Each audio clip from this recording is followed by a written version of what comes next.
प्यारे भक्तों, क्या आपको संतान प्राप्ति में कोई बाधा आ रही है? क्या आप चाहते हैं कि आपका पुत्र एक तेजस्वी और स्वस्थ संतान हो? क्या आपके संतान जन्म के बाद बार बार स्वास्थ्य समस्याएं हो रही हैं? तो आपको शनि महाराज का इस मंत्र का जाप अवश्य करना चाहिए, क्योंकि यह मंत्र बहुत ही शक्तिशाली और अचूक मंत्र है।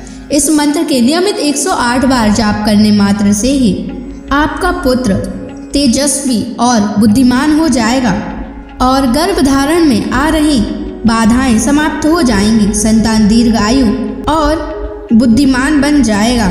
इसलिए प्यारे भक्तों, आप शनि देव के इस महामंत्र का जाप अवश्य करें। और जब भी आप इस मंत्र का जाप करें तो इस वीडियो को अपने मोबाइल फोन पर या स्पीकर पर चलाकर छोड़ दें, ताकि आप बिना कोई समस्या के इस महामंत्र का जाप कर पाएं। यह मंत्र बहुत ही शक्तिशाली और प्रभावशाली मंत्र है। इस मंत्र के जाप से पुत्र प्राप्ति के योग भी प्रबल होते हैं और संतान का जीवन सुरक्षित और सुखद होता है। घर में खुशहाली और समृद्धि बनी रहती है। इसलिए प्यारे भक्तों, अगर आप भी चाहते हैं कि आपका पुत्र हमेशा खुश रहे, तो आप इस मंत्र का जाप अवश्य करें और नियमित 108 बार करें और पूरी श्रद्धा के साथ करें। तभी आप शनि महाराज के असीम कृपा के भागी बन पाओगे। और अगर आप शनि देव का आशीर्वाद प्राप्त करना चाहते हैं तो इस वीडियो को लाइक और चैनल को सब्सक्राइब जरूर कर दीजिए और कमेंट बॉक्स में जय शनि महाराज अवश्य लिख दीजिए। तो चलिए भक्तों, मंत्र का जाप करना प्रारंभ करते हैं। ओम ह्रीं श्रीं क्लीं शन शनैश्चराय महाक्रूराय नमः। ओम ह्रीं श्रीं क्लीं शन शनैश्चराय महाक्रूराय नमः। ओम ह्रीं श्रीं क्लीं शन शनैश्चराय महाक्रूराय नमः। ओम ह्रीं श्रीं क्लीं शन शनैश्चराय महाक्रूराय नमः।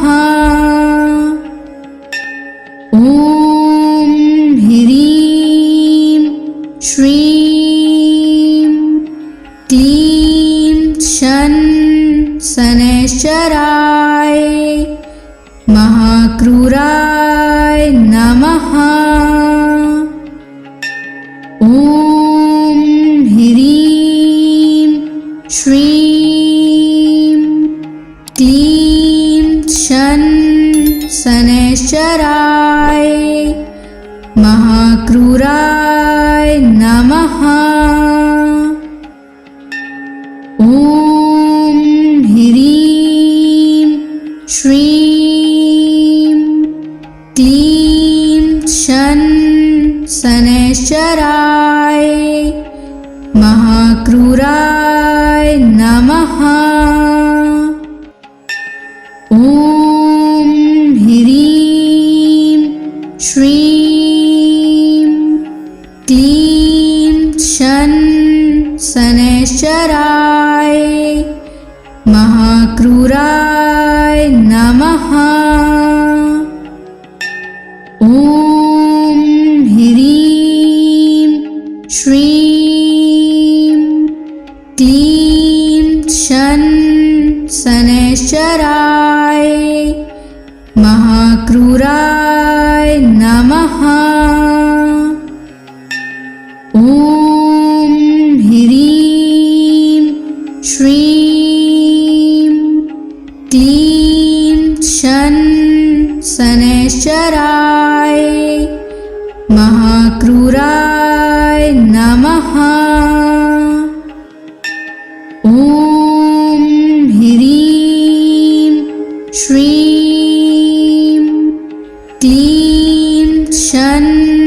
शनैश्चराय महाक्रूराय नमः।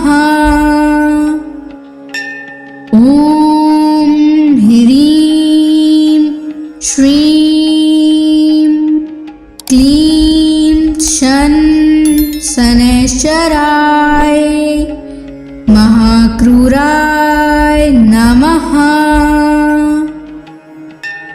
ॐ ह्रीं श्रीं क्लीं शनैश्चराय महाक्रूराय नमः। ॐ ह्रीं श्रीं क्लीं शनैश्चराय महाक्रूराय नमः। ॐ ह्रीं श्रीं क्लीं शनैश्चराय महाक्रूराय नमः। ॐ ह्रीं श्रीं क्लीं शनैश्चराय महाक्रूराय नमः। ॐ ह्रीं श्रीं क्लीं शनैश्चराय महाक्रूराय नमः। ॐ ह्रीं श्रीं क्लीं शनैश्चराय महाक्रूराय नमः। ॐ ह्रीं श्रीं क्लीं शनैश्चराय महाक्रूराय नमः। ॐ ह्रीं श्रीं क्लीं शनैश्चराय महाक्रूराय नमः। ॐ ह्रीं श्रीं क्लीं शनैश्चराय महाक्रूराय नमः। ॐ ह्रीं श्रीं क्लीं शनैश्चराय महाक्रूराय नमः। ॐ ह्रीं श्रीं क्लीं शनैश्चराय महाक्रूराय नमः। ॐ ह्रीं श्रीं क्लीं शनैश्चराय महाक्रूराय नमः। ॐ ह्रीं श्रीं क्लीं शनैश्चराय महाक्रूराय नमः।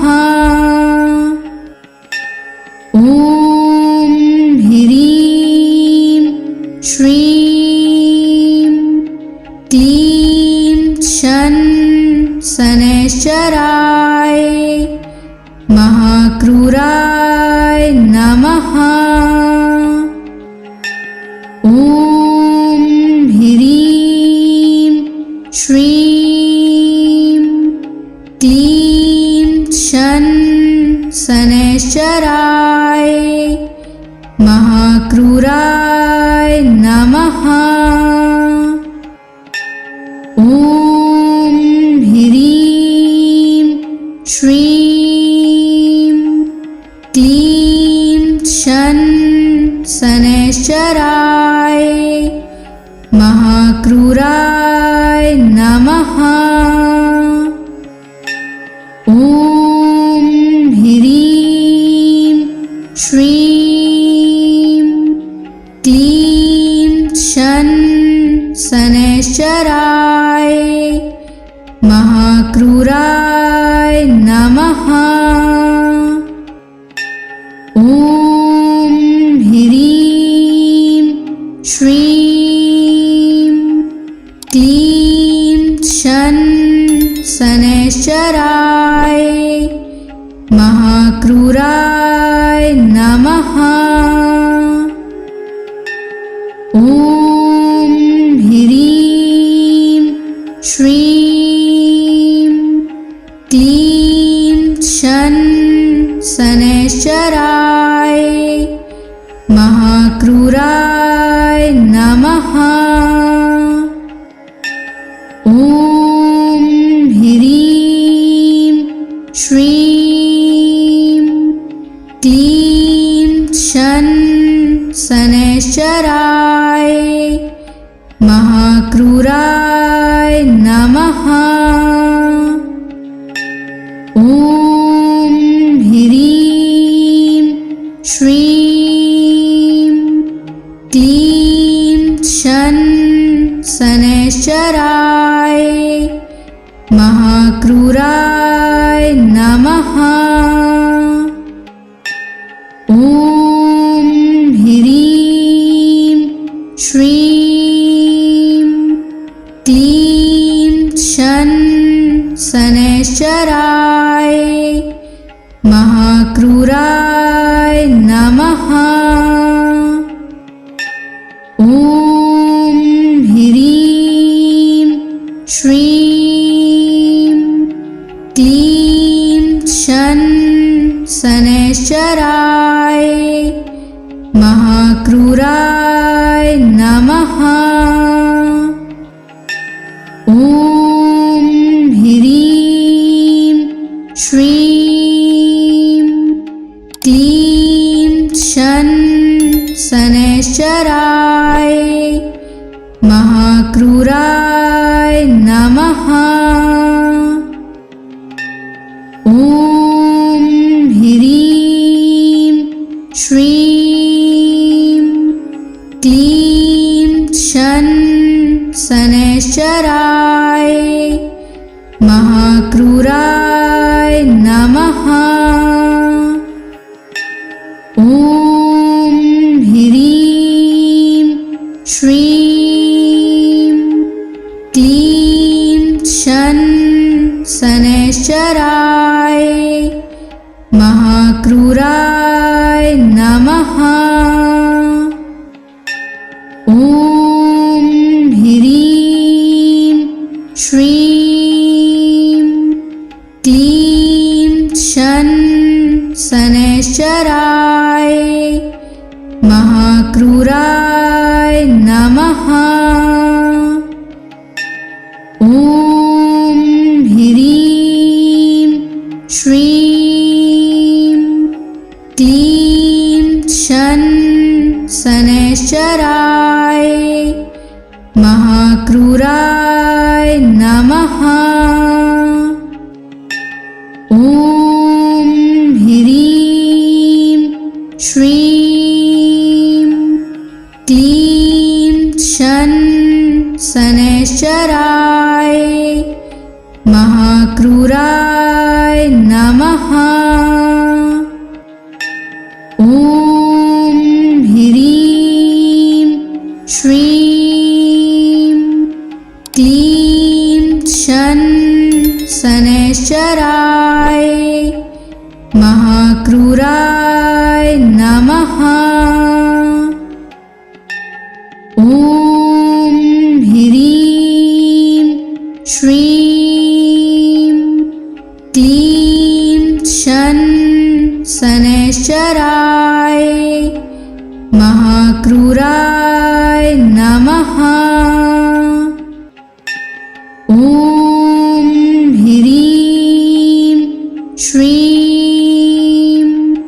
क्लीं शन शनैश्चराय महाक्रूराय नमः।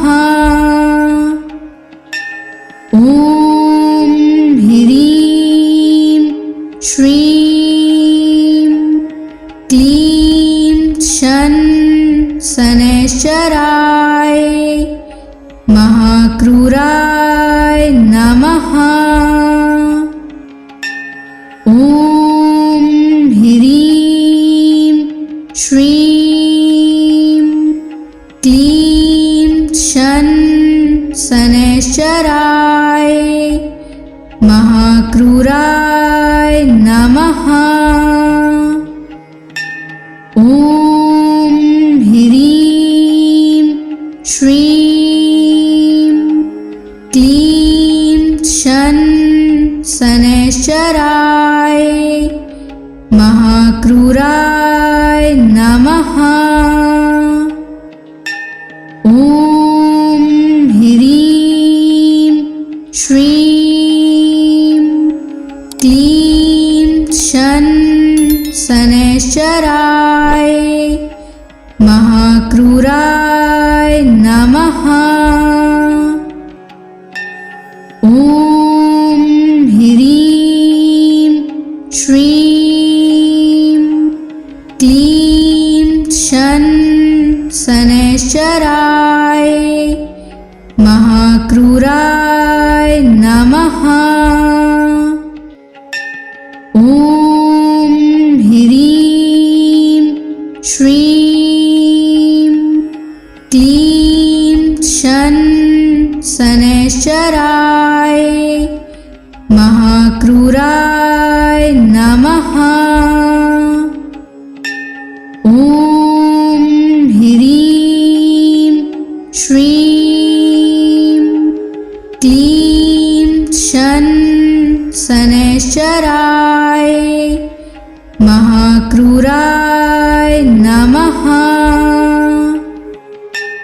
ॐ ह्रीं श्रीं क्लीं शन शनैश्चराय महाक्रूराय नमः।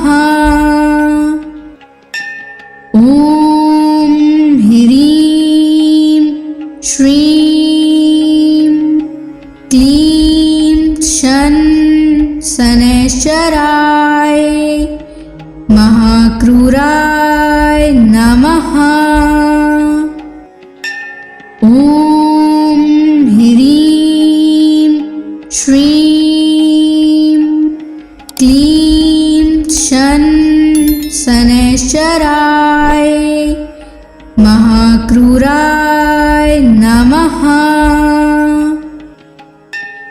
ॐ ह्रीं श्रीं क्लीं शन शनैश्चराय महाक्रूराय नमः।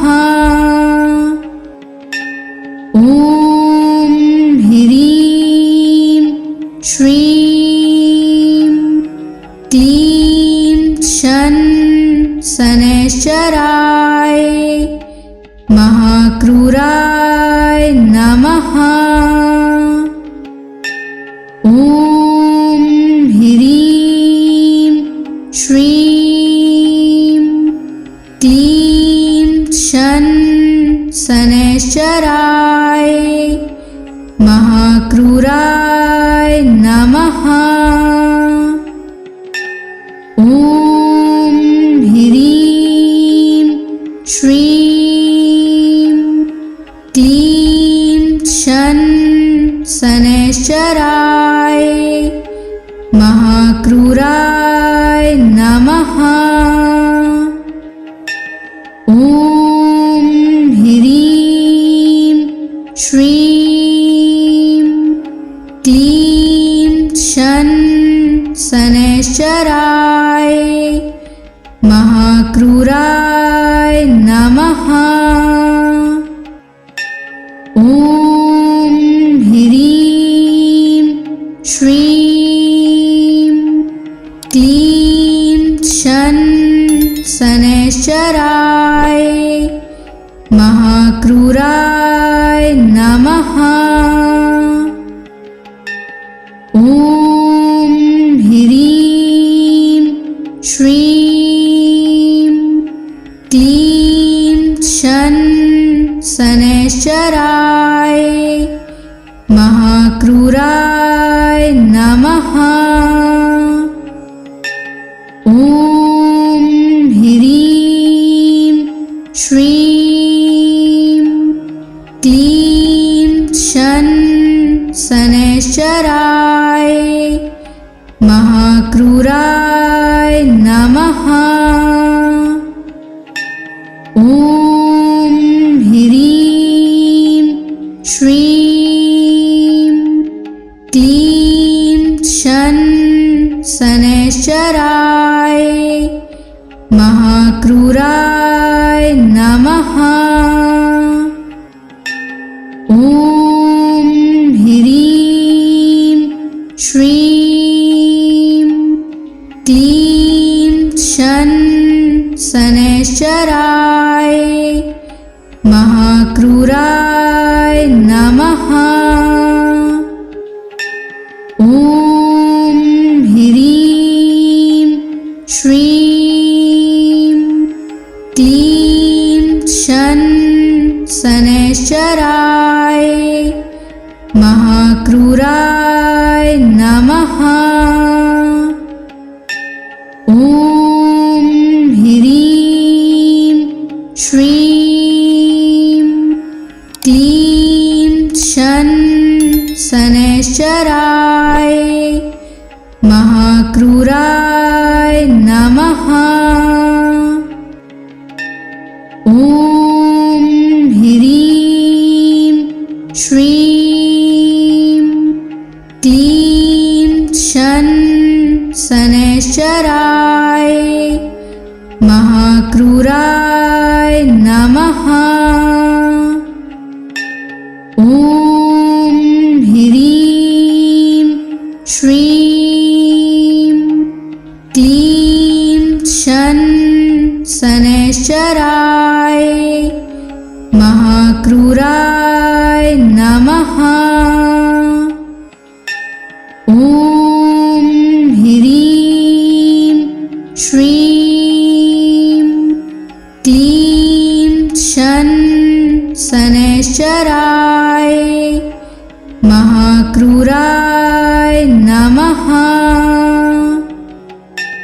ॐ ह्रीं श्रीं क्लीं शन शनैश्चराय महाक्रूराय नमः। ॐ ह्रीं श्रीं क्लीं शन शनैश्चराय महाक्रूराय नमः। ॐ ह्रीं श्रीं क्लीं शन शनैश्चराय महाक्रूराय नमः। ॐ ह्रीं श्रीं क्लीं शन शनैश्चराय महाक्रूराय नमः। ॐ ह्रीं श्रीं क्लीं शन शनैश्चराय महाक्रूराय नमः। ॐ ह्रीं श्रीं क्लीं शन शनैश्चराय महाक्रूराय नमः। ॐ ह्रीं श्रीं क्लीं शन शनैश्चराय महाक्रूराय नमः।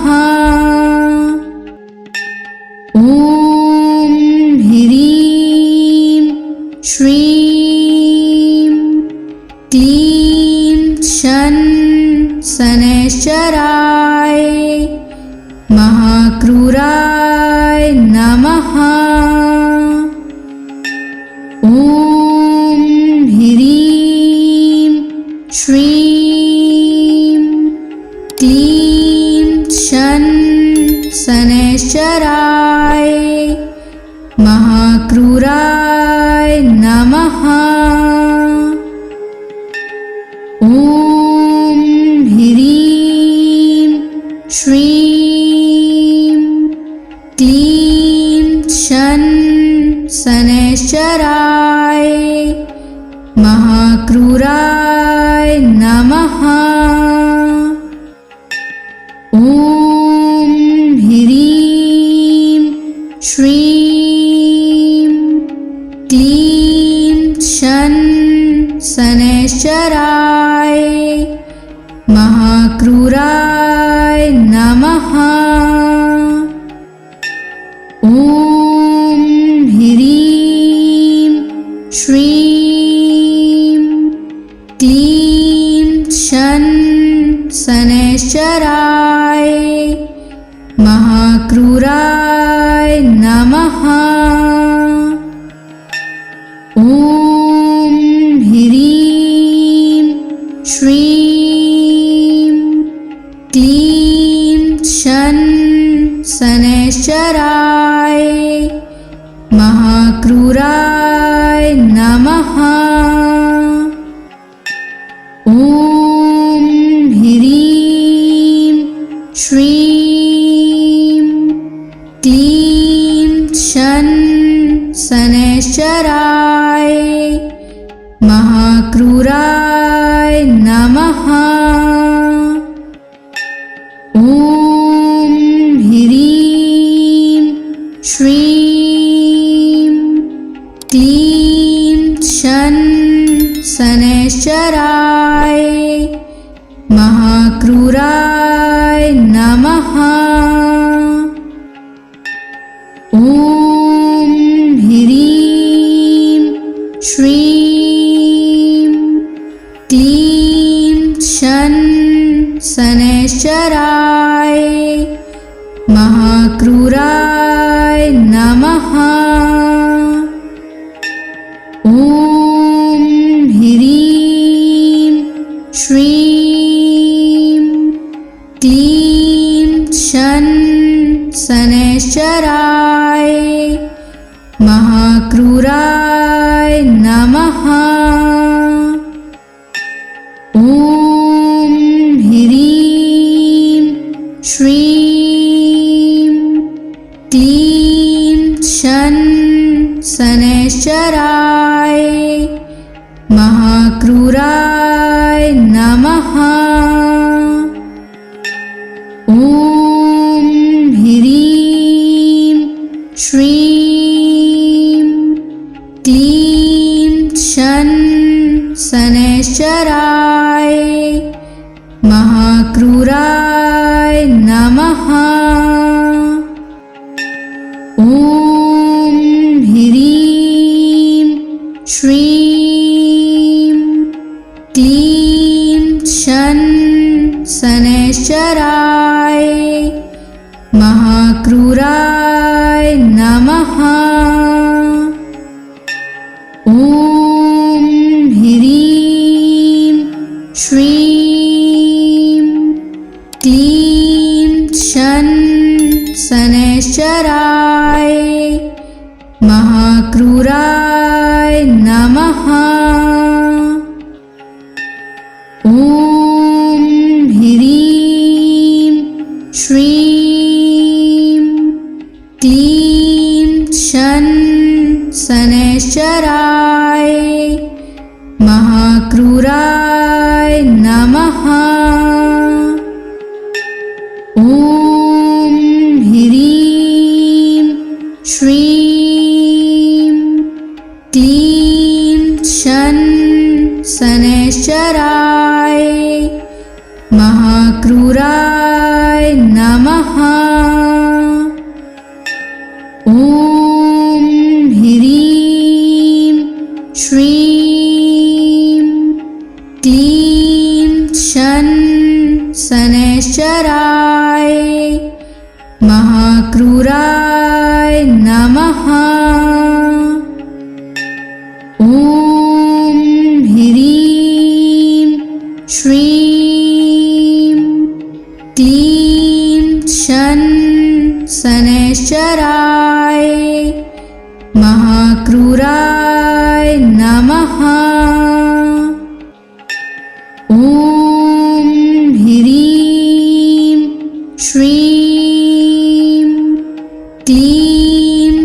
शन शनैश्चराय महाक्रूराय नमः।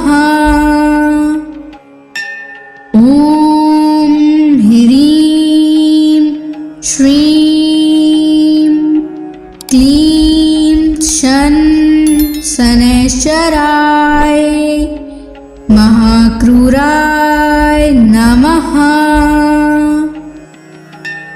ॐ ह्रीं श्रीं क्लीं शन शनैश्चराय महाक्रूराय नमः।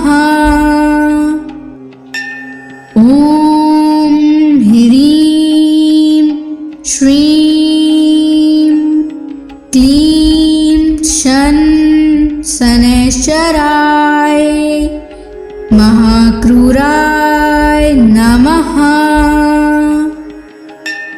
ॐ ह्रीं श्रीं क्लीं शन शनैश्चराय महाक्रूराय नमः। ॐ ह्रीं श्रीं क्लीं शन शनैश्चराय महाक्रूराय नमः। ॐ ह्रीं श्रीं क्लीं शन शनैश्चराय महाक्रूराय नमः। ॐ ह्रीं श्रीं क्लीं शन शनैश्चराय महाक्रूराय नमः। ॐ ह्रीं श्रीं क्लीं शन शनैश्चराय महाक्रूराय नमः। ॐ ह्रीं श्रीं क्लीं शन शनैश्चराय महाक्रूराय नमः। ॐ ह्रीं श्रीं क्लीं शन शनैश्चराय महाक्रूराय नमः। ॐ ह्रीं श्रीं क्लीं शन शनैश्चराय महाक्रूराय नमः। ॐ ह्रीं श्रीं क्लीं शन शनैश्चराय महाक्रूराय नमः। ॐ ह्रीं श्रीं क्लीं शन शनैश्चराय महाक्रूराय नमः। ॐ ह्रीं श्रीं क्लीं शन शनैश्चराय महाक्रूराय नमः। ॐ ह्रीं श्रीं क्लीं शन शनैश्चराय महाक्रूराय नमः। ॐ ह्रीं श्रीं क्लीं शन शनैश्चराय महाक्रूराय नमः। ॐ ह्रीं श्रीं क्लीं शन शनैश्चराय महाक्रूराय नमः। ॐ ह्रीं श्रीं क्लीं शन शनैश्चराय महाक्रूराय नमः। ॐ ह्रीं श्रीं क्लीं शन शनैश्चराय महाक्रूराय नमः। ॐ ह्रीं श्रीं क्लीं शन शनैश्चराय महाक्रूराय नमः। ॐ ह्रीं श्रीं क्लीं शन शनैश्चराय महाक्रूराय नमः। ॐ ह्रीं श्रीं क्लीं शन शनैश्चराय महाक्रूराय नमः। ॐ ह्रीं श्रीं क्लीं शन शनैश्चराय महाक्रूराय नमः। ॐ ह्रीं श्रीं क्लीं शन शनैश्चराय महाक्रूराय नमः। ॐ ह्रीं श्रीं क्लीं शन शनैश्चराय महाक्रूराय नमः। ॐ ह्रीं श्रीं क्लीं शन शनैश्चराय महाक्रूराय नमः। ॐ ह्रीं श्रीं क्लीं शन शनैश्चराय महाक्रूराय नमः। ॐ ह्रीं श्रीं क्लीं शन शनैश्चराय महाक्रूराय नमः। ॐ ह्रीं श्रीं क्लीं शन शनैश्चराय महाक्रूराय नमः। ॐ ह्रीं श्रीं क्लीं शन शनैश्चराय महाक्रूराय नमः। ॐ ह्रीं श्रीं क्लीं शन शनैश्चराय महाक्रूराय नमः।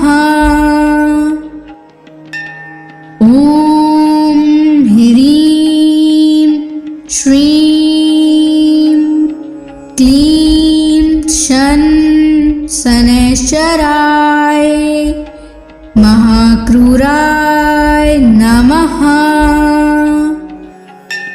ॐ ह्रीं श्रीं क्लीं शन शनैश्चराय महाक्रूराय नमः।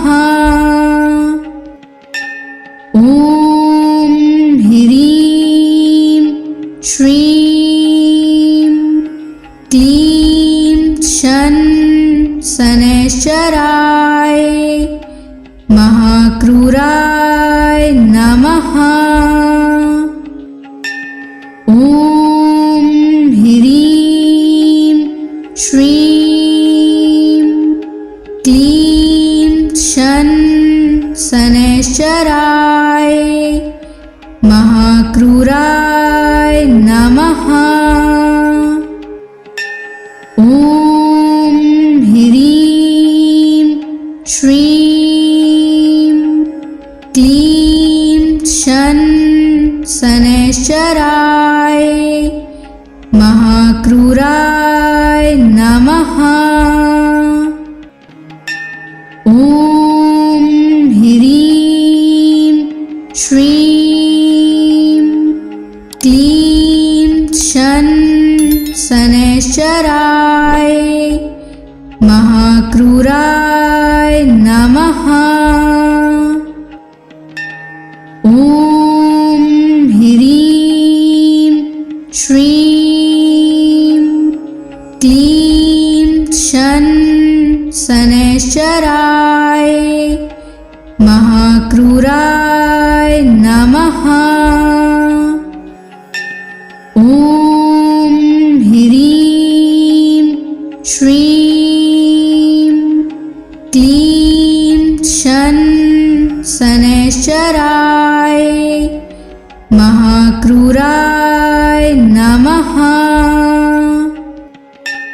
ॐ ह्रीं श्रीं क्लीं शन शनैश्चराय महाक्रूराय नमः। ॐ ह्रीं श्रीं क्लीं शन शनैश्चराय महाक्रूराय नमः। ॐ ह्रीं श्रीं क्लीं शन शनैश्चराय महाक्रूराय नमः। ॐ ह्रीं श्रीं क्लीं शन शनैश्चराय महाक्रूराय नमः। ॐ ह्रीं श्रीं क्लीं शन शनैश्चराय महाक्रूराय नमः। ॐ ह्रीं श्रीं क्लीं शन शनैश्चराय महाक्रूराय नमः। ॐ ह्रीं श्रीं क्लीं शन शनैश्चराय महाक्रूराय नमः। ॐ ह्रीं श्रीं क्लीं शन शनैश्चराय महाक्रूराय नमः।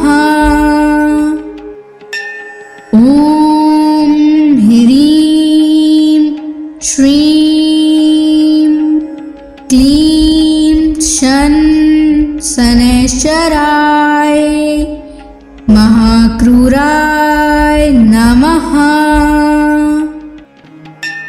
ॐ ह्रीं श्रीं क्लीं शन शनैश्चराय महाक्रूराय नमः। ॐ ह्रीं श्रीं क्लीं शन शनैश्चराय महाक्रूराय नमः। ॐ ह्रीं श्रीं क्लीं शन शनैश्चराय महाक्रूराय नमः। ॐ ह्रीं श्रीं क्लीं शन शनैश्चराय महाक्रूराय नमः। ॐ ह्रीं श्रीं क्लीं शन शनैश्चराय महाक्रूराय नमः। ॐ ह्रीं श्रीं क्लीं शन शनैश्चराय महाक्रूराय नमः। ॐ ह्रीं श्रीं क्लीं शन शनैश्चराय महाक्रूराय नमः। ॐ ह्रीं श्रीं क्लीं शन शनैश्चराय महाक्रूराय नमः। ॐ ह्रीं श्रीं क्लीं शन शनैश्चराय महाक्रूराय नमः। ॐ ह्रीं श्रीं क्लीं शन शनैश्चराय महाक्रूराय नमः। ॐ ह्रीं श्रीं क्लीं शन शनैश्चराय महाक्रूराय नमः। ॐ ह्रीं श्रीं क्लीं शन शनैश्चराय महाक्रूराय नमः। ॐ ह्रीं श्रीं क्लीं शन शनैश्चराय महाक्रूराय नमः। ॐ ह्रीं श्रीं क्लीं शन शनैश्चराय महाक्रूराय नमः।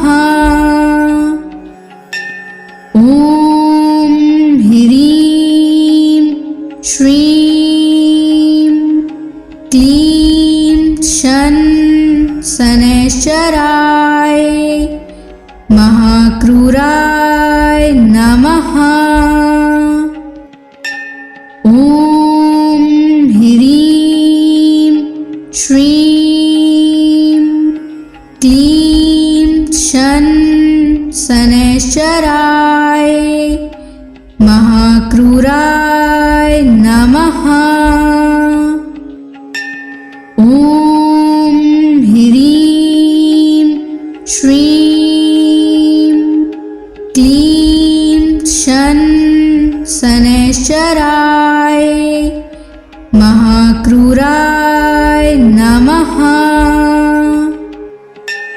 ॐ ह्रीं श्रीं क्लीं शन शनैश्चराय महाक्रूराय नमः। ॐ ह्रीं श्रीं क्लीं शन शनैश्चराय महाक्रूराय नमः।